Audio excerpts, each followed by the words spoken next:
मेरी तस्वीरें, मेरे कपड़े और मेरी यादें, सब खत्म हो चुका है। मेरे पास सिर्फ ये पजामा और कुछ कपड़े बचे हैं।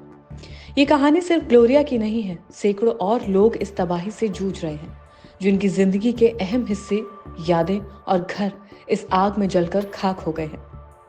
अल्टाडेना की गलियों में बहने वाली ये आग उनके सपनों को भी अपने साथ ले गई।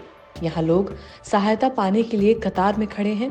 कोई फेडरल एजेंसियों से आर्थिक मदद की उम्मीद लगाए हुए है, तो कोई एक छोटी सी जरूरत जैसे जूतों की फीते या एक शावर मांग रहा है। वहाँ कुछ स्वयं सेवक हैं जो सैंडविच, बुरिटोस और संतरे बांट रहे हैं। एक कोने में कुछ बीमा एजेंसी के लोग कहानियां सुन रहे हैं, तो दूसरी ओर इंसानों की भीड़ में कभी कभी दुख और गुस्से की लहरें उठती हैं। बहुत कुछ खत्म हो चुका है।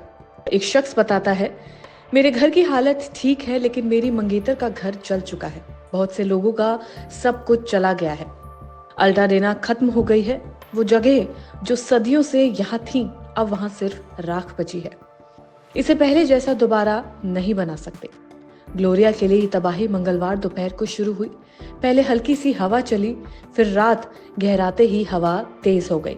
धुएं की गंध ने पूरे माहौल को जहरीला बना दिया, और फिर रात के अंधेरे में वो नारंगी आभा, जैसे कोई दैत्य आ रहा हो।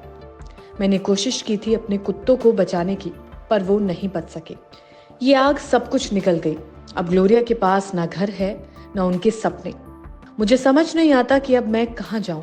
मेरी बेटियां हैं, पर आप जानते हैं, पहले हफ्ते तक तो सब ठीक रहता है, लेकिन दूसरे हफ्ते में, माँ आप अब भी यहाँ हैं, मुझे मेरी प्राइवेसी पसंद है।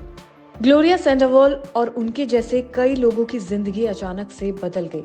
वो पहचान, वो सम्मान, वो जीवन जो उन्होंने इतने सालों में बनाया था, वो सब इस आग की लपटों में जलकर राख हो गया।